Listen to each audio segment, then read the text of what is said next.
కొట్టే కారం రంగు రుచి ఆచి కారం పొడి. ఎవరు మేము పెట్టాం ముఖ్యమంత్రిగా?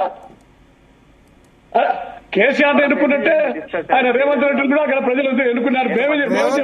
ప్రజలు కదా ఎన్నుకుంది, చంద్రబాబు కాదు. చంద్రబాబు కాదు ఎన్నుకున్నారు, మేము పెట్టాం ఆయన ముఖ్యమంత్రిగా. అంత అమాయకంగా ఎవరు లేరు తెలంగాణలో. చంద్రబాబు లేకుండా రేవంత్ రెడ్డి అనేటోడు ఒక జెడ్పీటీసీ నుంచి ముఖ్యమంత్రి అవుతాడు. అంత తెలివి కాదు. రాష్ట్ర విభజన జరిగిపోయింది, పార్టీలు మారిపోయినాయి. వాళ్ళు దేశాన్ని స్వాతంత్రం పరోక్షంగా దోపిడీ కొనసాగించుకోవడానికి అన్ని ఏర్పాట్లు చేసుకొని పోయిండ్లు. మన వాళ్ళు ఊడిగం చేసిండ్రు బ్రిటిష్ వాళ్లకు స్వాతంత్రం వచ్చిన తర్వాత కూడా. ఇప్పుడు మళ్ళా గదే పరిస్థితి వచ్చింది. అది వరకు పెనల్ ఉంటుంది సమైక్య రాష్ట్రంలో. రేవంత్ రెడ్డి వచ్చినాక పొయ్యిలో పడ్డాం. అంత కాదు, కేసీఆర్ ముఖ్యమంత్రి అయినాడు. ఆయన మంత్రివర్గంలో 5-6 మంది 8 మంది తెలుగుదేశం నుంచి వచ్చే వాళ్ళే ఉన్నారు. తెలుగుదేశం నుంచి వచ్చినా కూడా వాళ్ళు చంద్రబాబు పాట పాడలేదు. తెలుగుదేశం పాట పాడిన్లు. మళ్ళీ వాళ్ళు రిజైన్ చేసి గెలిచిండ్లండి. మీకు గుర్తుండాలి 2010లో వాళ్ళందరూ రిజైన్ చేసి ప్రోగ్రామ్ అన్న కానీ, గంగుల కమలాకర్ గాని, నాగం జనార్దన్ రెడ్డి గారు గాని వీళ్ళందరూ కూడా రిజైన్ చేసి మళ్ళీ గెలిచారు. వాళ్ళు తెలంగాణ బిడ్డలు కాబట్టి తెలంగాణ కోసం మంచి పదవులు. జూపల్ కృష్ణారావు మంత్రి ఉండే కాంగ్రెస్ లో, ఆయన వదిలిపెట్టుకొని వచ్చి టీఆర్ఎస్ లో కలిశాడు. నేను రాజకీయాలు పక్కకు పెట్టండి. నీళ్ళ గురించి మాట్లాడినప్పుడు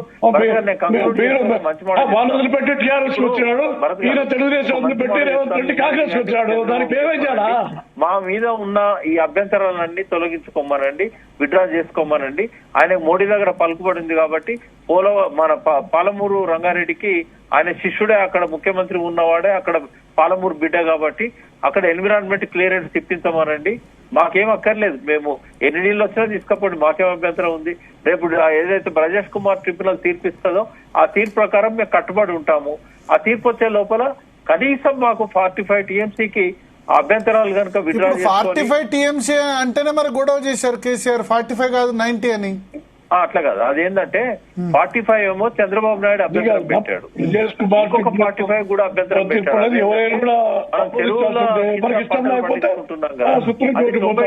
బచావత్ ఇచ్చాడు.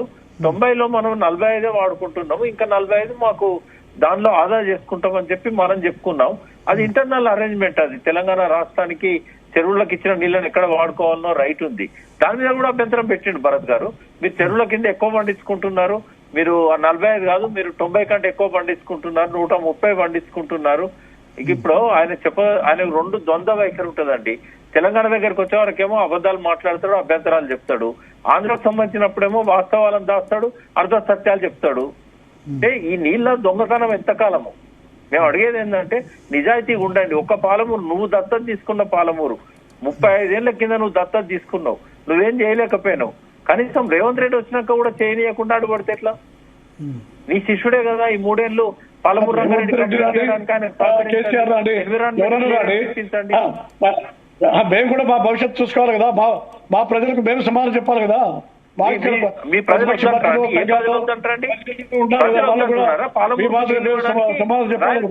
వద్దంటున్నారా? చెప్తే సిగ్గుపోతుంది. మీరు నేను ఒక కార్యక్రమం దశ దిశ కార్యక్రమంలో కర్నూలులో మాట్లాడినప్పుడు లెక్కలు తీసి చూపెట్టిన సమైక్య రాష్ట్రంలో తెలంగాణ కంటే నీళ్లలో గాని, నిధులలో గాని, అభివృద్ధిలో గాని అతి తీవ్రంగా నష్టపోయింది రాయలసీమ అని చెప్పిన. అయినా కూడా మీరు ముడేసుకున్నారు. మేము ఆంధ్రతోనే ఉంటాం, మేము వాళ్ళతోనే ఉంటాం. ఎన్నడో విశాఖపట్నానికి ఆంధ్ర యూనివర్సిటీ తరలించినప్పుడే మేము ఈ ఆంధ్రతో ఉండము, మేము మద్రాసుతో ఉంటాం కానీ మేము ఆంధ్రతో ఉండమని చెప్పారు. లాస్ట్ కు హైదరాబాద్ తో ఉంటాం కానీ కోస్తాతో ఉండమని చెప్పారు.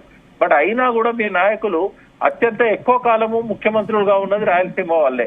మరి ఏం చేసిందంటే రాయలసీమ వాళ్ళు నీలం సంజయ్ రెడ్డి, దామోదరం సంజయ్ దగ్గర నుంచి చివరి ముఖ్యమంత్రి దాకా కిరణ్ కుమార్ రెడ్డి దాకా అందరు రాయలసీమ ముఖ్యమంత్రులే. సమైక్య రాష్ట్రంలో 57 ఏళ్లలో 26 ఏళ్లు పరిపాలించిన వాళ్ళు మీ వాళ్ళు.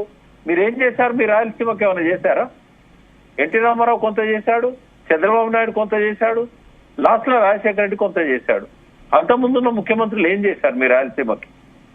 తెలంగాణ కంటే అధ్వానమైన స్థితిలో రాయలసీమను పెట్టింది మీ రాయలసీమ ముఖ్యమంత్రులే.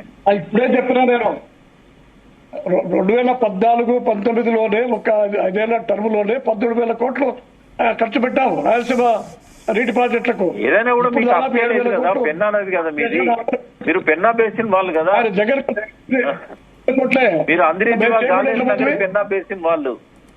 మీకు ఎక్కడదండి రాయలసీమ కృష్ణా నీళ్ళ మీద హక్కు తప్ప మీరు డిమాండ్ చేసేది ఎక్కడది మీకు?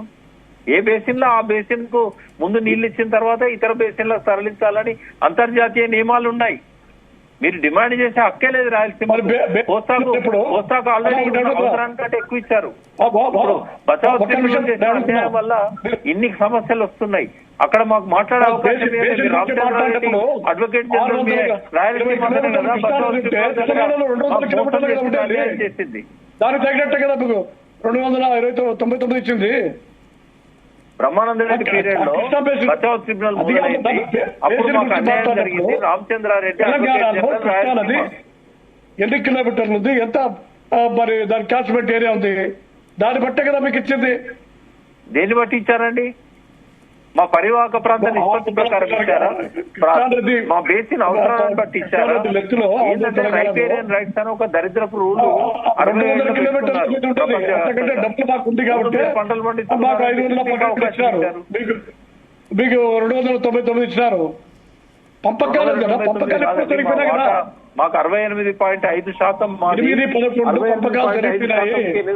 299 పంపకాలు జరిగిపోయినాయి. ఎవరికి పంపకాలు జరిగిందంటే వాళ్ళు ఇష్టం వచ్చే ప్రాజెక్టు కట్టుకోవచ్చు. ఎవరుతున్నారు తెరకొట్టే కారం రంగు రుచి ఆచి కారం పొడి.